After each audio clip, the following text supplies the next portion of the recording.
हाँ बेटा, तो वीडियो नंबर 2।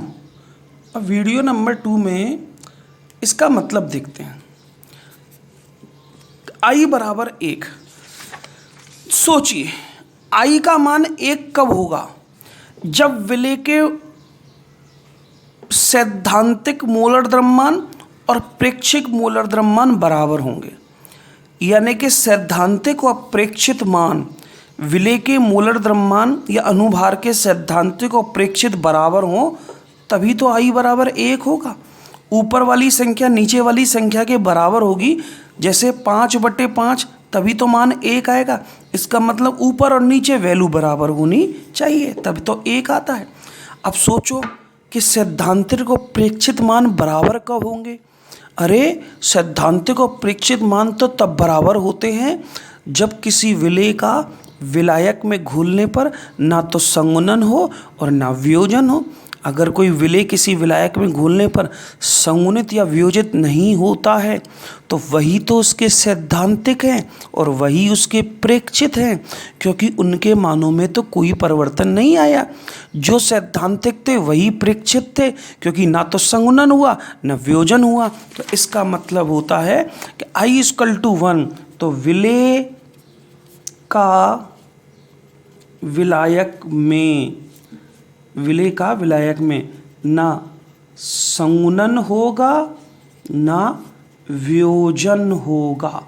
इसका अर्थ ये होता है विलेय का विलायक में ना संघनन होता है ना वियोजन होगा। I=1 का अर्थ ये है। अब I greater than 1 का अर्थ हमसे पूछा जा रहा है कि I=1, I greater than 1 का अर्थ क्या है, ये कब होगा? अब सोचो आई का मान 1 से अधिक कब होगा? जब सैद्धांतिक ज़्यादा होंगे और प्रेक्षित कम होंगे। ऊपर वाली वैल्यू ज़्यादा होगी नीचे वाली वैल्यू कम होगी तभी तो आई का मान 1 से ज़्यादा होगा। अब सैद्धांतिक मोलर द्रव्यमान कब ज़्यादा होते हैं? तो देखिए संघनन के अंदर आपने देखा तो प्रेक्षित ज़्यादा हैं और सैद्धांतिक कम हैं। सैद्धांतिक 60 है, प्रेक्षित 120 है। इसका मतलब कि I greater than 1 का अर्थ कब है? इसका मतलब विलेय का विलायक में वियोजन होगा। अगर कोई विलेय किसी विलायक में घुलने पर वियोजित हो जाए तो उसके लिए I का मान 1 से ज़्यादा होता है। और I<1 कब होगा? आई का मान 1 से कम कब होगा? जब ऊपर वाली वैल्यू कम हो नीचे वाली वैल्यू ज़्यादा हो। अगर प्रेक्षित मान बढ़ेंगे तो आई के मान में कमी आएगी।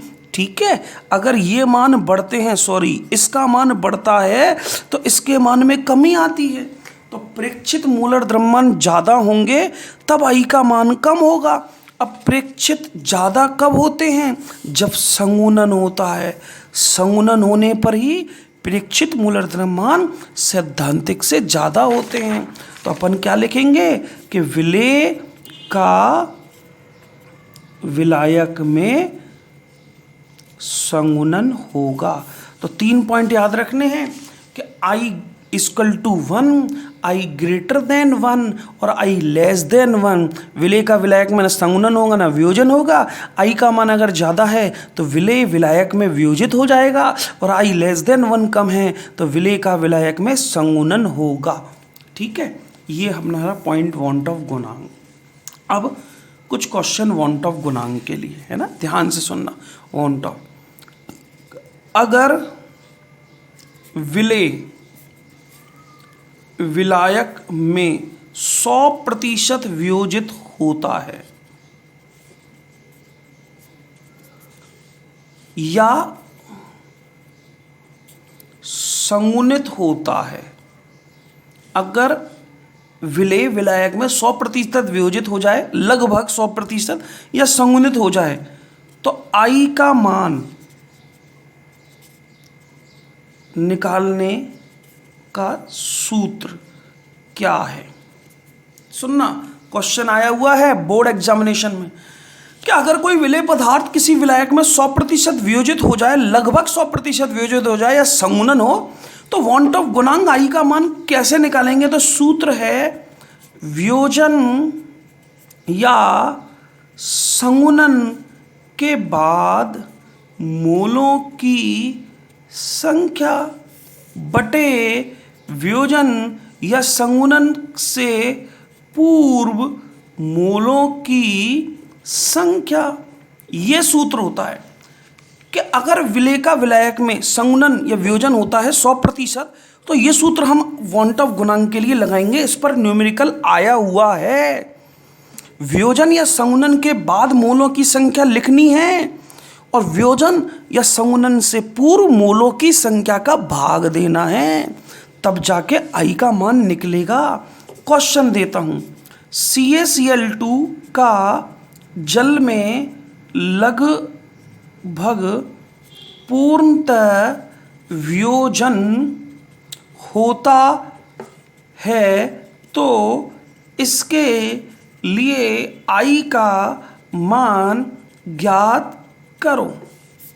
ये कह रहा है कि CaCl2 का जल में लगभग 100% वियोजन होता है, वो जल के अंदर लगभग 100% टूट जाता है, तो इसके लिए आई वॉन्ट ऑफ गुणांक का मान ज्ञात करो। आंसर आई इक्वल टू कैसे निकालेंगे? CaCl2 टूट कर Ca+2 और 2Cl- देता है।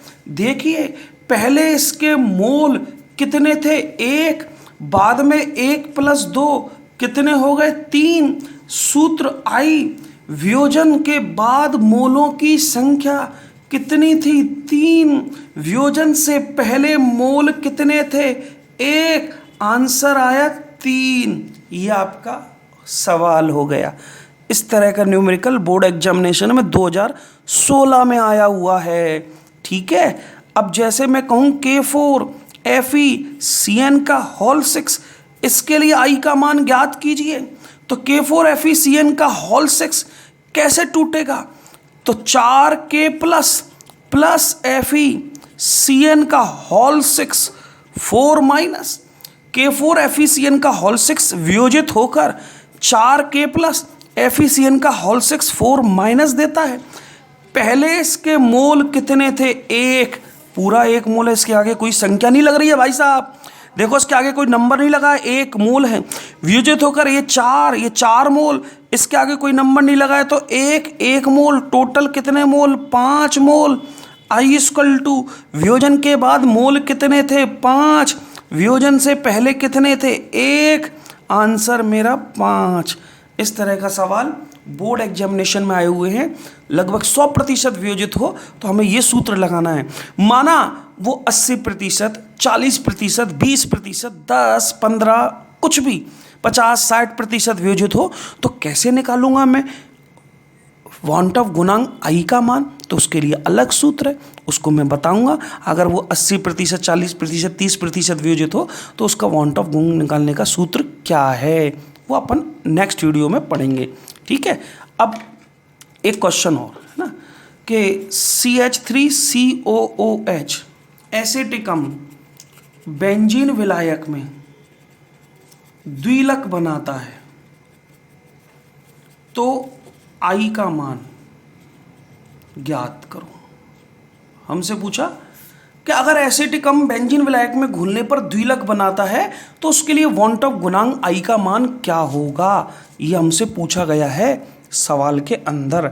तो हम कैसे निकालेंगे इसको वॉन्ट ऑफ गुणांक का मान? तो CH3COOH द्विलक बनाता है, तो कितने अणु काम आ रहे हैं? 2। कह रहा है ना द्विलक, तो द्विलक में 2 अणु, और ये CH3COOH का होल ट्वाइस, ये बन गया डाइमर, द्विलक बना लिया। पहले मोल कितने थे? 2। संगुणन के बाद ये संगुणन का मतलब जुड़ना, 2 से 1 बन गए संगुणन। तो संगुणन के बाद कितने मोल निकले? 1। संगुणन के पहले कितने थे? 2। संगुणन के बाद 1। आई का मान सूत्र वियोजन या संगुणन के बाद मोलों की संख्या, तो संगुणन के बाद कितने मोल थे? 1। संगुणन से पूर्व मोलों की संख्या कितनी थी 2, आंसर 0.5। ये 2016 में आया हुआ क्वेश्चन है, बोर्ड एग्जामिनेशन में 2016 में ये क्वेश्चन पूछा था। आती बस समझ में आपको, इस तरह से सवाल करने होते हैं हमें। अब नेक्स्ट टॉपिक नेक्स्ट वीडियो में, ठीक है बेटा।